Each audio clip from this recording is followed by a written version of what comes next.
Dios está entre nosotros, atento a nuestras vidas, no se le pasa absolutamente nada de nuestras vidas. Hasta los cabellos de nuestra cabeza están todos contados. ¿Lo sabías? Para que tengamos dimensión de hasta qué detalle el Señor cuida de nuestras vidas. Qué bueno, gloria a Dios.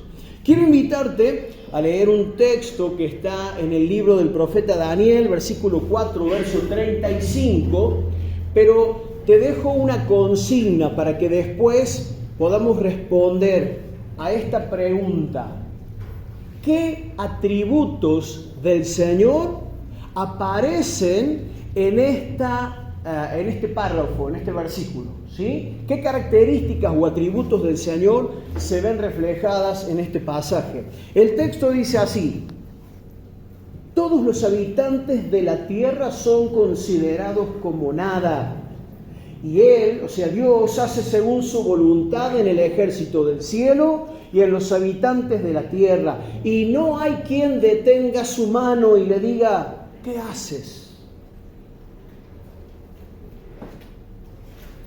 Para los que estuvieron atentos, espero que sean todos, ¿qué atributos de Dios se dejan ver en este pasaje? La firmeza del Señor. La soberanía. ¿Qué más? Su autoridad. Su poder que está por encima de todo. Hay algunas otras cosas. Se puede. ¿Cómo? Poder creador. Exactamente, Él es el que hizo todas las cosas, su poder creador, su eternidad. Él es el que tiene dominio sobre todo lo creado y sobre todos los creados, sobre todas las criaturas. Y es un pasaje que justamente exhibe o exalta la grandeza del Señor. Lo vuelvo a leer. Presta atención, todos los habitantes de la tierra, incluidos nosotros, todos los habitantes de la tierra son considerados como nada. Es decir, en comparación con la grandeza del Señor, ¿qué somos nosotros? ¿No? Y sigue diciendo, y Él hace según su voluntad en el ejército del cielo.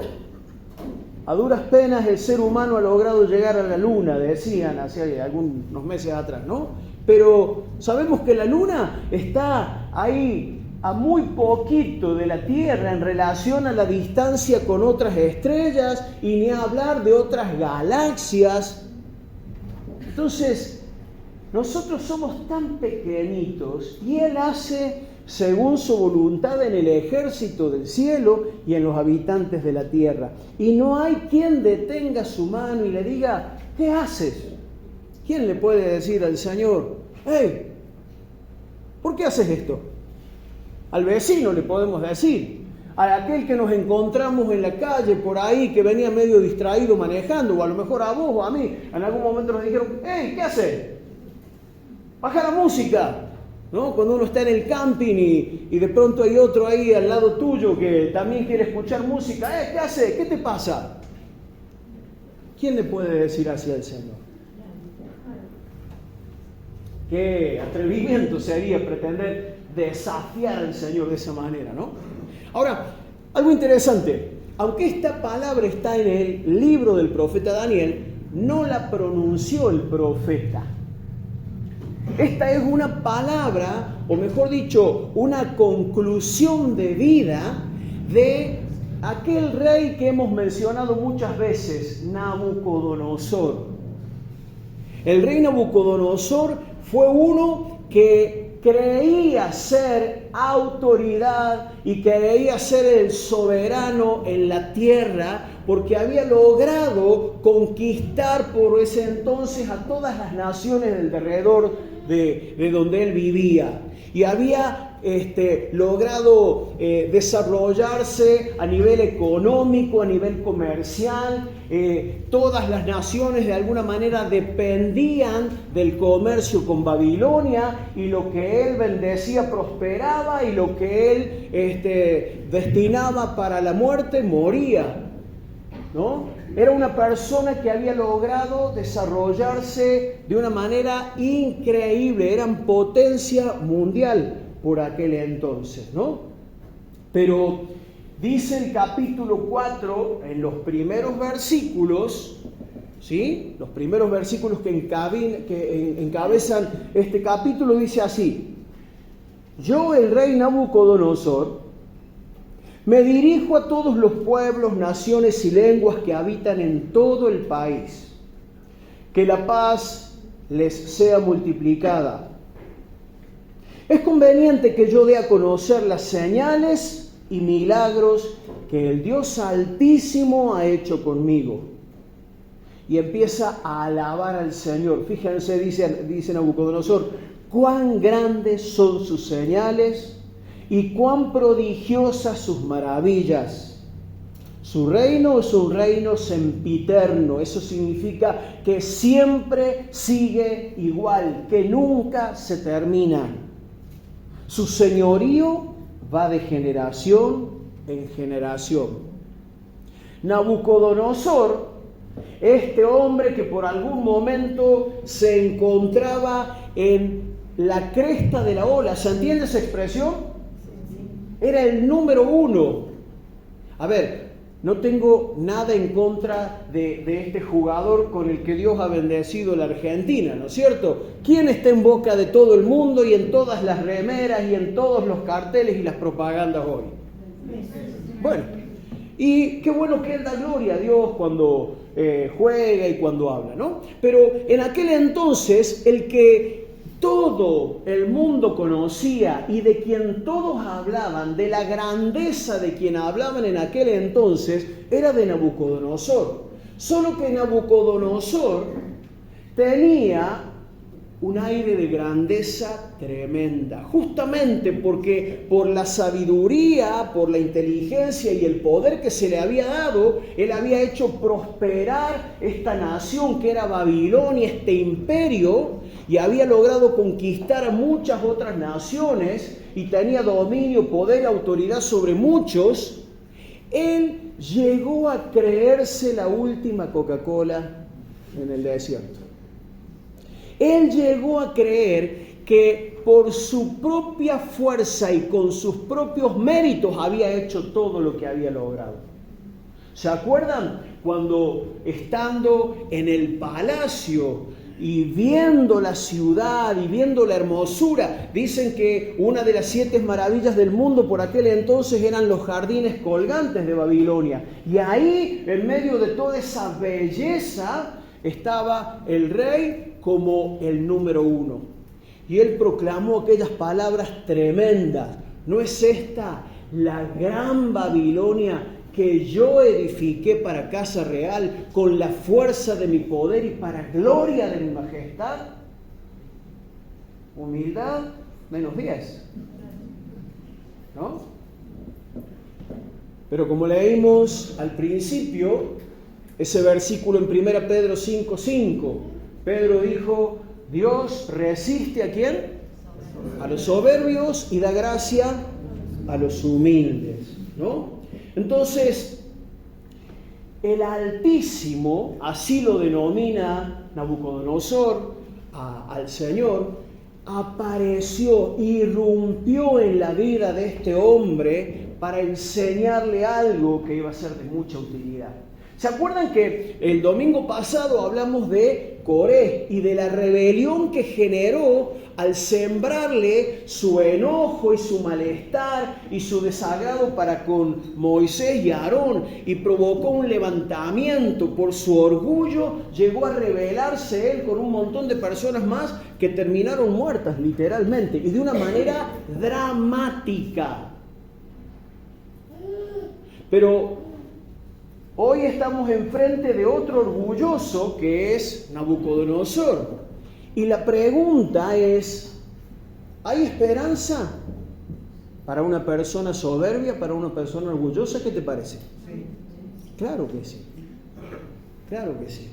Fíjense, después de que Nabucodonosor pasó todo lo que pasó, de haber sido transformado en algo raro como una bestia, porque dice que su cuerpo fue transformado y le crecieron garras y plumas como de ave y andaba como los animales en el bosque a campo abierto y el rocío le mojaba las plumas o los pelos y comía pasto como los bueyes.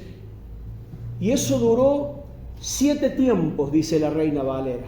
Bueno, hay muchas interpretaciones de cuánto durarán 7 tiempos. Lo cierto es que pasó un tiempo de trato de Dios sobre este hombre para que él llegara a reconocer lo que en este capítulo, dando testimonio y diciendo, me conviene, es conveniente que yo dé a conocer lo que el Altísimo ha hecho conmigo, ¿no? Y en el capítulo 4, verso 34, dice, sigue hablando Nabucodonosor, y va a decir, mas al fin del tiempo, yo Nabucodonosor alcé mis ojos al cielo.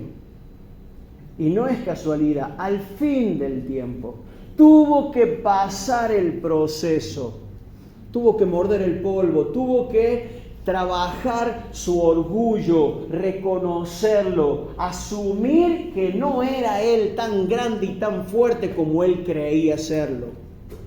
Pero vieron que no nos es fácil reconocer el orgullo. A veces tienen que pasarnos algunas cosas y al fin del tiempo, después de todo el proceso, yo, Nabucodonosor, alcé mis ojos al cielo. Qué bueno cuando las personas dejan de pelear con sus propias fuerzas y levantan los ojos al cielo. Qué bueno cuando dejamos de creer que somos lo suficientemente fuertes y sabios y empezamos a decir, Señor, te necesito. Señor, ayúdame, yo solo no puedo. Y sigue diciendo, y mi razón me fue de vuelta. Yo no sé si te has puesto a pensar, pero el orgullo y la soberbia de Nabucodonosor, como sucede con cualquier otra persona, lleva a una persona a perder la razón, a perder la capacidad de pensar con cordura. El orgullo y la soberbia nos inflan la cabeza, el ego, empezamos a ver por sobre el hombro, empezamos a considerarnos mejores que los demás y perdemos la razón. Por eso dice Nabucodonosor, al fin del tiempo, cuando levanté mis ojos al cielo, mi razón me fue de vuelta y bendije al Altísimo. Ya Babilonia, la gran Babilonia, que él había edificado con la fuerza de su brazo y para gloria de su majestad, ya no era el objeto de la mirada de Nabucodonosor. Ahora había dejado de mirar su obra y había levantado los ojos al cielo y se había dado cuenta que todo lo que él había hecho, aunque era hermoso, era temporario. Todo lo que había logrado era pasajero, un soplo lo podía eliminar, ¿no? Y sigue diciendo, y alabé y glorifiqué al que vive para siempre, cuyo dominio es sempiterno y su reino por todas las edades. Porque aunque Nabucodonosor era rey y su reinado duró algunas décadas, conforme fue pasando el tiempo, se dio cuenta que él no iba a durar para siempre. ¿Sabías que no duramos para siempre? El otro día hablábamos con Eduardo y me decía una imagen que me gustó. Somos como el yogur, tenemos fecha de vencimiento.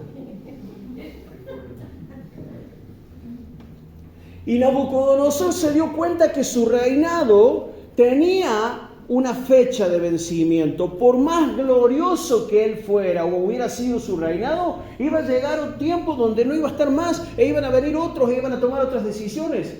Pero Nabucodonosor, fíjate, está reconociendo, se está dando cuenta que en contraste con su pequeño tiempo de rey, dice que empezó a alabar y glorificar al que vive para siempre, cuyo dominio es siempre igual, nunca cambia, es sempiterno, y su reino por todas las edades. Hoy Nabucodonosor es polvo, como tantos otros que han muerto y como vamos a ser nosotros, porque del polvo somos y al polvo vamos a volver. Pero hay uno que vive para siempre y es el Señor. Bendito sea su nombre. Por eso Él es digno de ser alabado y de ser glorificado, como hizo este hombre, que fue tratado por el Señor, fue llevado a un punto límite para reconocer su orgullo y poder ser transformado. Verso 35,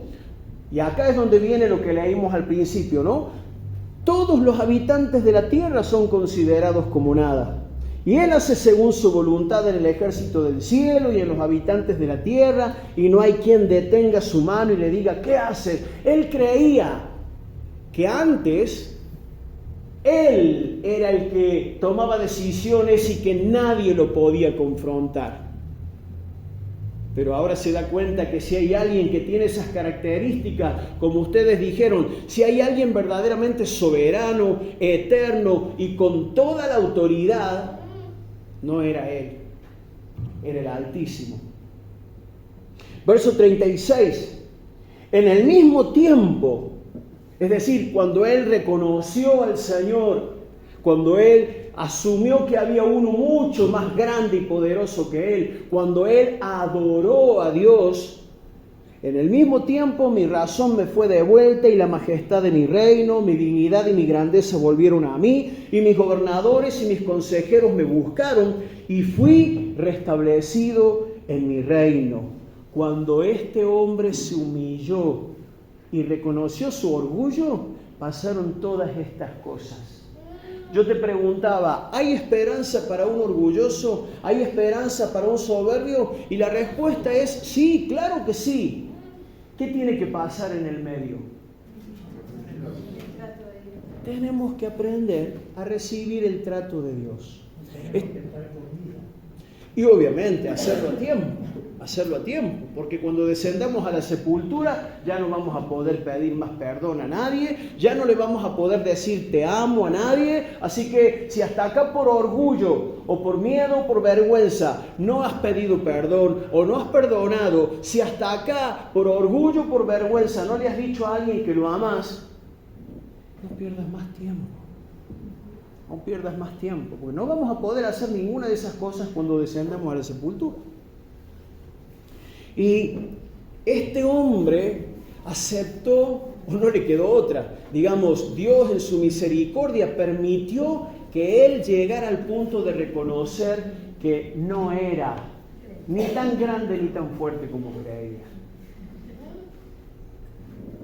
Y hermanos queridos, con una mano en el corazón tenemos que aceptar un poco más, un poco menos.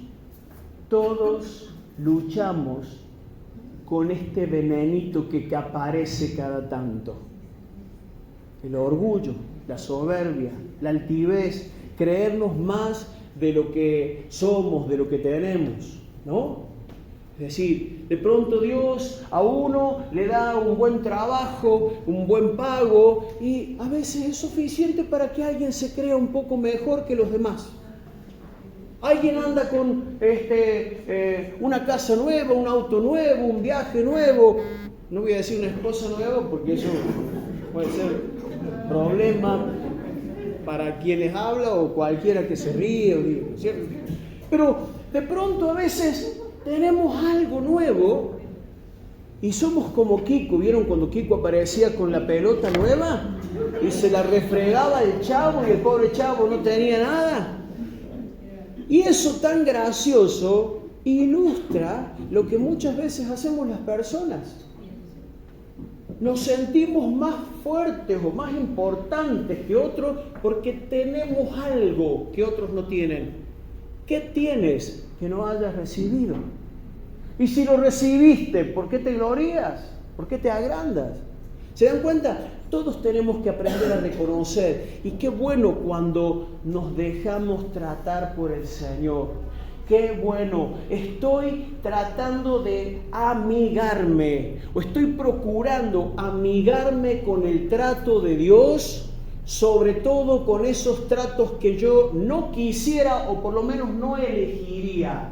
Estoy comprometido en darle gracias a Dios, aún por esas circunstancias que no me gustan, porque entiendo que Dios está tratando conmigo.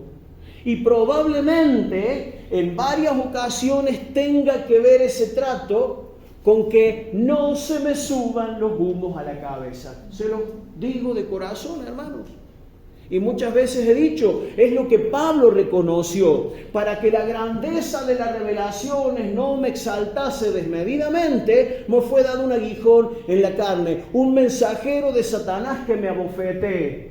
Fíjate vos, hasta el diablo cumple el propósito de Dios cuando Dios le permite que de alguna manera nos toque. Mal que le pese al diablo, es instrumento en las manos de Dios para bajarnos a la tierra y para librarnos y limpiarnos y corregirnos del orgullo y de la soberbia, ¿no? Pero el versículo 36 que leí no termina ahí, porque aparece una frase última que dice, y mayor grandeza. ¿Qué cosa? Por favor, léelo conmigo. Y mayor grandeza me fue añadida. Fíjate el cambio en el lenguaje de este hombre respecto a las cosas que tenía. Antes, esta es la gran Babilonia que ¿quién había edificado? Que yo edifiqué. ¿Con qué? Con la fuerza de mi brazo. ¿Para qué? Para gloria de mi majestad. Fíjate ahora, reconoce que recibió mayor grandeza, pero esta vez entiende que no la ganó él. Le fue añadida, le fue dada. Empezó a darse cuenta que era mejor, más conveniente, más sano y conforme a la verdad, reconocer, como también tenemos que aprender nosotros, a que todo lo que recibimos de bueno no es porque nosotros lo consigamos, no es porque nosotros lo logremos, sino porque Dios en su bondad nos lo añade. Y por ahí leí algo que dice que si buscamos primeramente el reino de Dios y su justicia, ¿qué va a hacer el Señor? Va a añadir las demás cosas. Tengámoslo presente, hermanos. Que Dios nos ayude a mantener las prioridades en orden. Mirá, a mí me asombra esto. Dios no estaba en desacuerdo. O sea, para Dios no era un problema que Nabucodonosor fuera rey sobre Babilonia. Y obviamente si tenía una manera prudente para gobernar a su pueblo, ¿no? Dios sí tiene problema, y lo tuvo con Nabucodonosor y lo va a tener con cualquiera que pretenda ponerse por encima de Dios o ponerse de igual a igual con Dios. Ahí es donde Dios va a intervenir en la vida de quien sea para mostrarnos que no somos igual a Él. ¿Te acuerdas lo que citábamos cuando la presentábamos a Mancay? Él nos hizo, el salmista había reconocido, Él nos dio la vida, Él nos formó, no nosotros a nosotros mismos. O sea, Dios no tiene problema con que tengamos autoridad. Dios no tiene problema con que administremos cosas. Si Dios te bendice materialmente, gloria a Dios por eso. Si Dios te bendice y te da estudio y te da capacidad y te permite estar en lugares de autoridad, no hay ningún problema para Dios con eso. Pero cuidado, hermanos, no dejes que se te llene la cabeza de humo. Cuidado con el orgullo, ¿no? Miren, el Dios altísimo, el Dios soberano, es el que humilla a cualquier persona que se enaltece y se enorgullece. Pero cuando el orgulloso y el soberbio reconocen su condición, agachan la cabeza y piden perdón, el Señor mismo es el que restaura. Este hombre es un ejemplo claro. Y Nabucodonosor no era un orgulloso, era un súper orgulloso. Era un súper vanidoso. Pero cuando él levantó los ojos al cielo y reconoció que había alguien que estaba muy por encima de él y que era el que verdaderamente tenía autoridad eterna sobre los de la tierra y sobre los cielos, ¡ay Dios! Le devolvió su razón, permitió que volviera a estar sobre autoridad en Babilonia y mayor grandeza le añadió. Fíjate cómo Dios opera para bien de nuestra vida. En el versículo 37, ya casi llegando al final del capítulo, dice Nabucodonosor: ahora yo alabo, engrandezco y glorifico al Rey del cielo. Él puede humillar a los que andan con soberbia.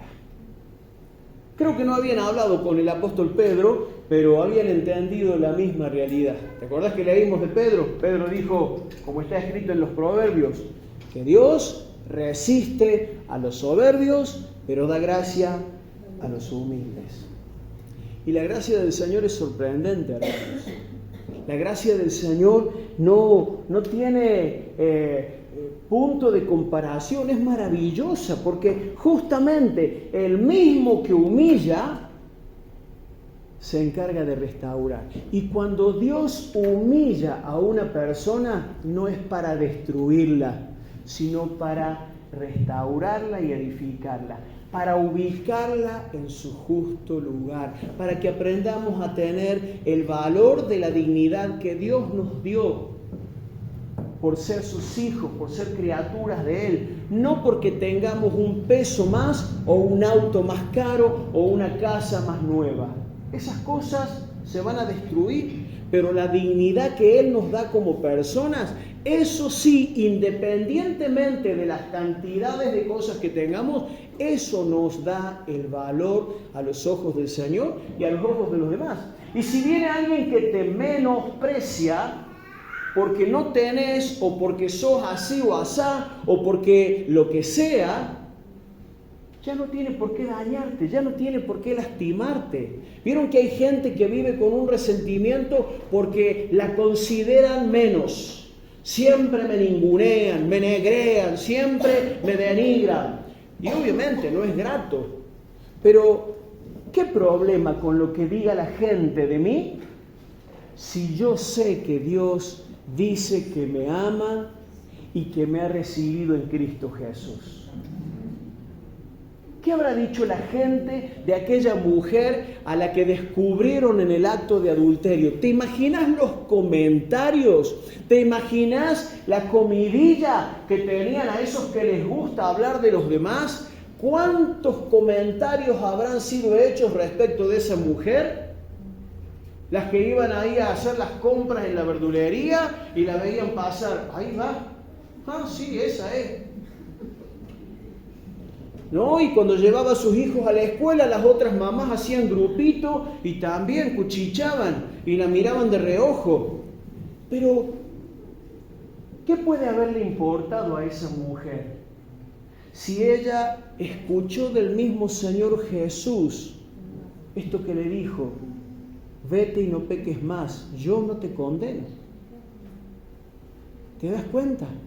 Yo espero que abras los ojos y le pido al Señor que me ayude a entender esto, porque ya no tiene por qué más el enemigo andar dañando nuestra identidad ni socavando nuestra valía, si nosotros sabemos quiénes somos en Cristo Jesús. El trato del Señor, hermanos, es nuestro mejor amigo, aunque a veces duela y tenga sabor amargo. El salmista, en el Salmo 119, verso 71, dice: bueno me es haber sido humillado. ¿Cómo consideraba la humillación de parte de Dios?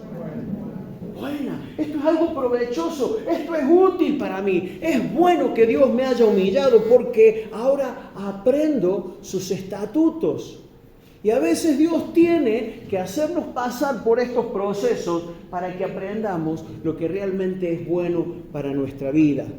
Pedro lo dijo, y no solamente porque sabía que era una escritura de Proverbios. Pedro dijo esto con conocimiento de causa. Dios resiste a los soberbios y da gracia a los humildes. Miren, se acordarán ustedes que en esa última cena, después de que el Señor les lavó los pies a los discípulos y compartió con ellos ese amor hasta las últimas consecuencias, después vino un tema bastante tenso en la conversación, ¿no? Esto está en Mateo 26, y el Señor les dijo a los discípulos: todos ustedes se van a escandalizar de mí esta noche, porque está escrito: heriré al pastor y las ovejas del rebaño serán dispersas. ¿Y quién se levantó? Pedro.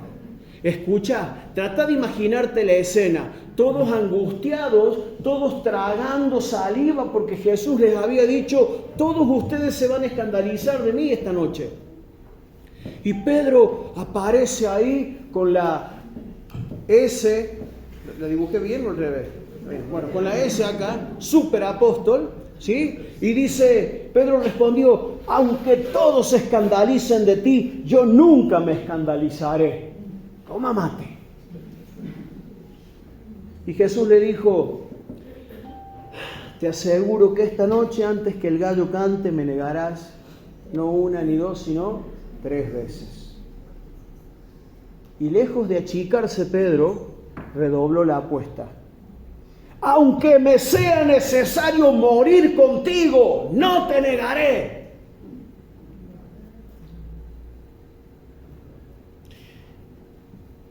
Yo ya lo he dicho, yo creo que Pedro amaba sinceramente al Señor Jesús, ¿no? Pero evidentemente estas palabras de Pedro ponen una actitud de su corazón en evidencia.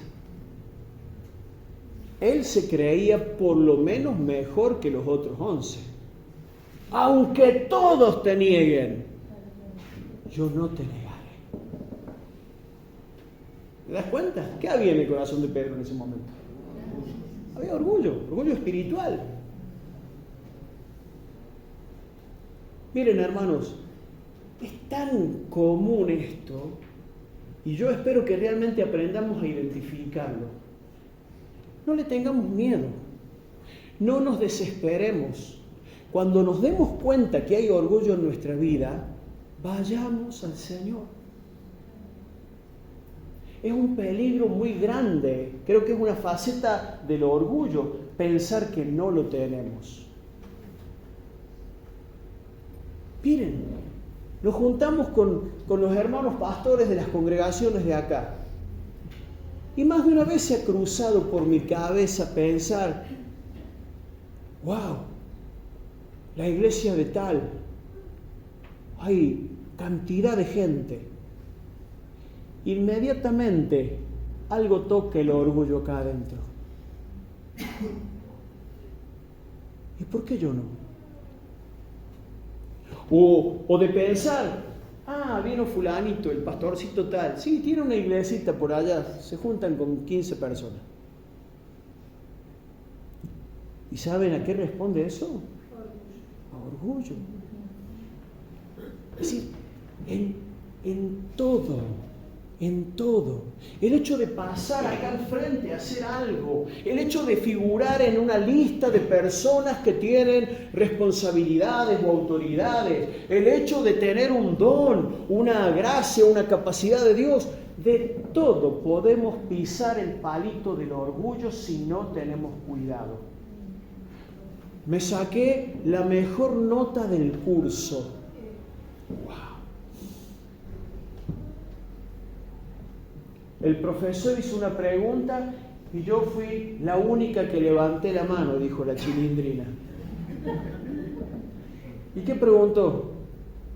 Que levanten la mano los que no habían hecho la tarea. Bueno, por lo menos fue honesta, ¿no? Pero tuvo un momento de gloria. Yo fui la única que levanté la mano. No somos diferentes de Pedro, hermanos. No somos diferentes de Pedro.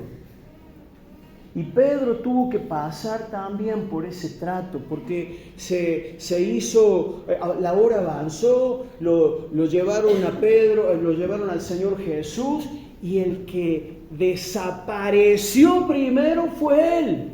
Y de lejos miraba donde estuviera seguro, donde no quedara comprometida su vida. Y apareció una persona que le dijo: me parece que vos estabas con él. ¿Qué? Yo no lo conozco, no sé de qué hablas. Y vino un segundo y le dijo: vos también estabas con el Galileo, pero ni siquiera sé quién es esa persona, no lo conozco, ¿de qué estás hablando? Y otro más que le dijo: tu manera de hablar te delata, me parece que vos también sos de ese grupo. Y dice la palabra que Pedro empezó a maldecir, a proferir malas palabras, a insultar así: yo no tengo nada que ver con ese tipo, no me involucren, no me relacionen con él. Y enseguida cantó el gallo.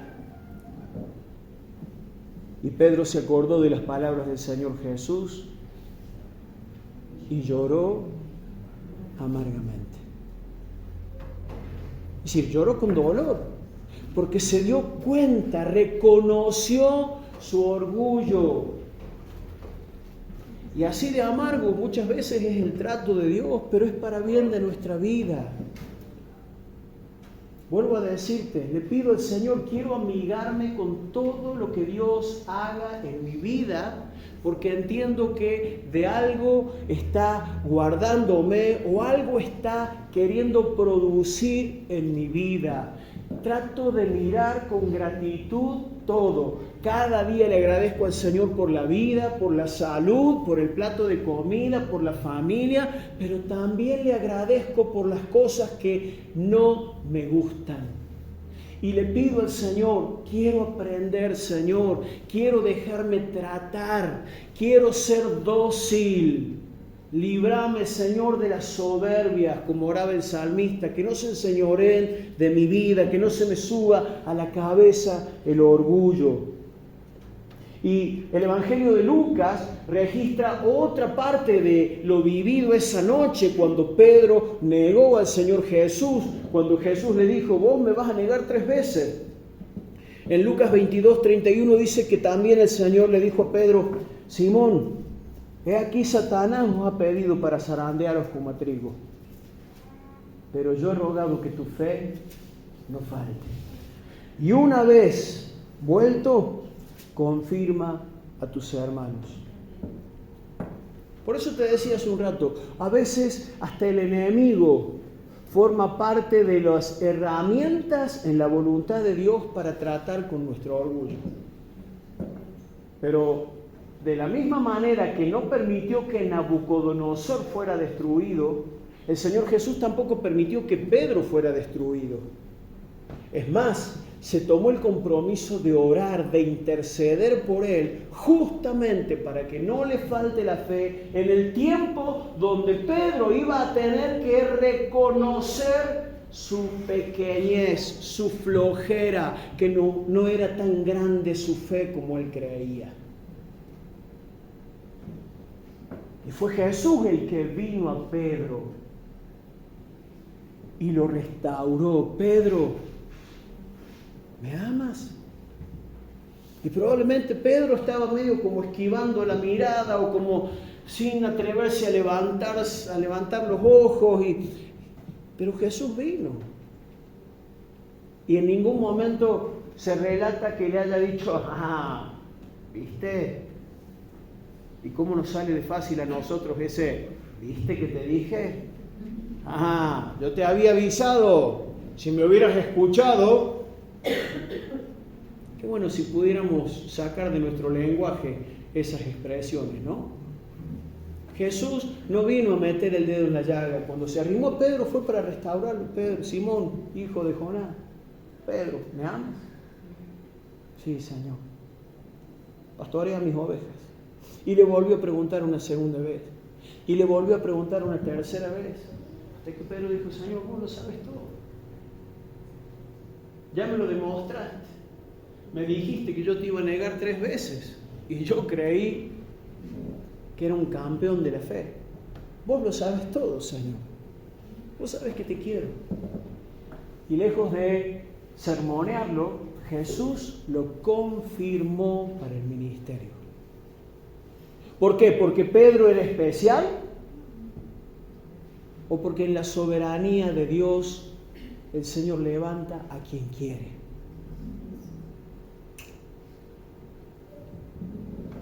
Hermanos, nos conviene reconocer cuando aparezca algún brotecito, por insignificante que parezca. Nos conviene reconocer cuando hay orgullo en nuestra vida.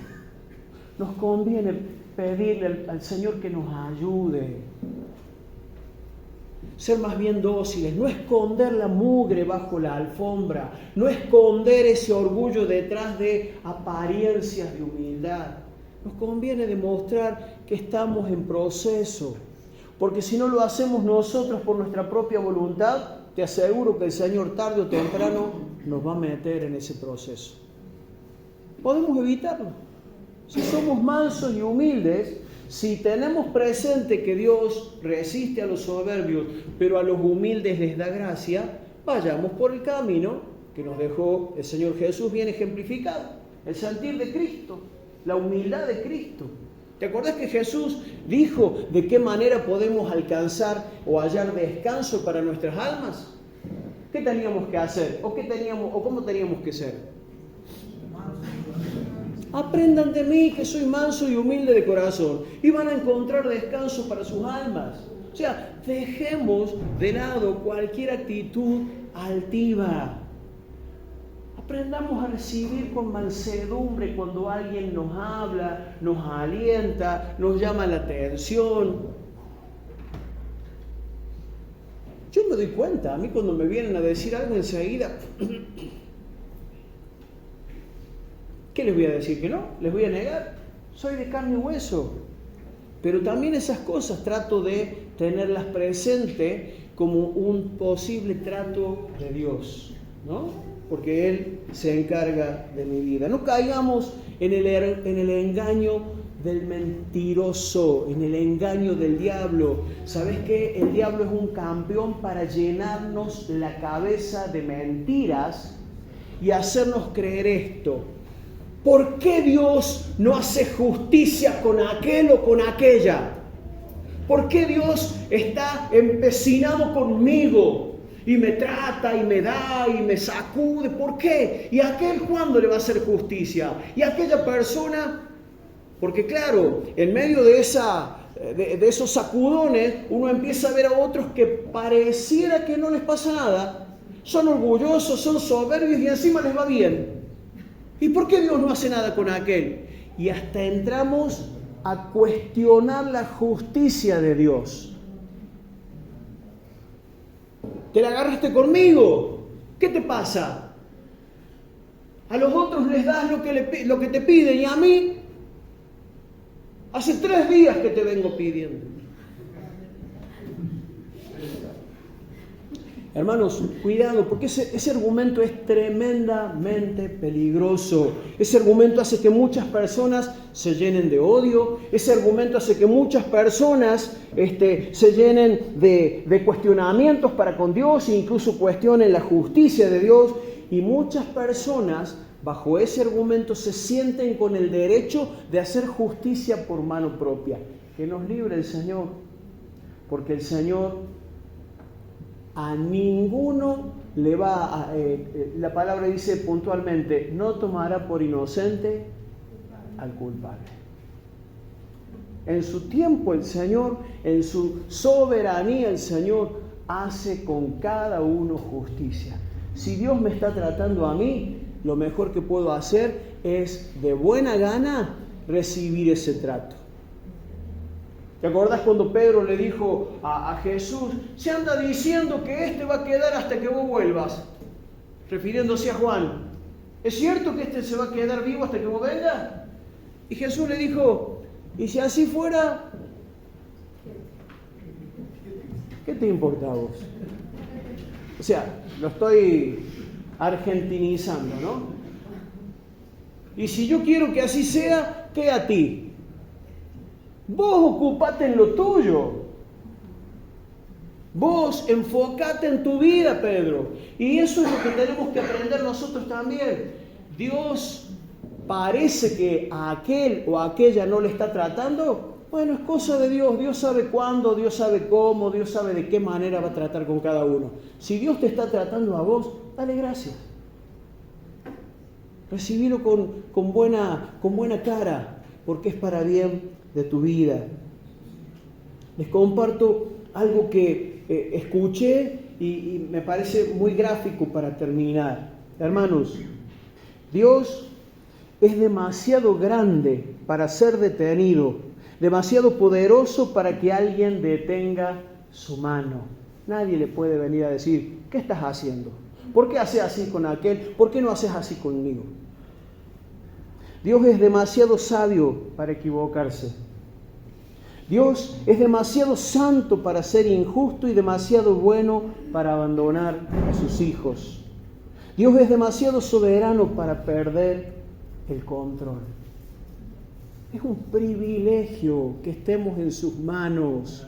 Es un privilegio que hayamos sido adoptados por la sangre de Cristo. Tu vida y tu historia no están fuera de control. Tu casa y tu familia no están fuera de su mirada. Tu aflicción no está fuera de su propósito. Tu futuro está en sus manos y tu vida, como la vida de todos nosotros, está en las manos del Dios Altísimo, el que gobierna sobre todo y sobre todos. Ese es nuestro Dios. ¿Se merecerá un aplauso el Señor? Bendito sea el Señor.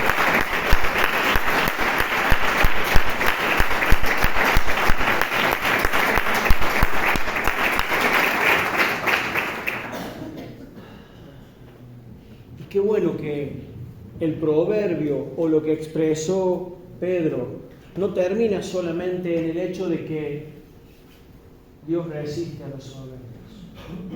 La otra cara de esa moneda es que a los humildes el Señor les da gracia. En el Salmo 149, el salmista dice que Dios hermoseará a los humildes con la salvación.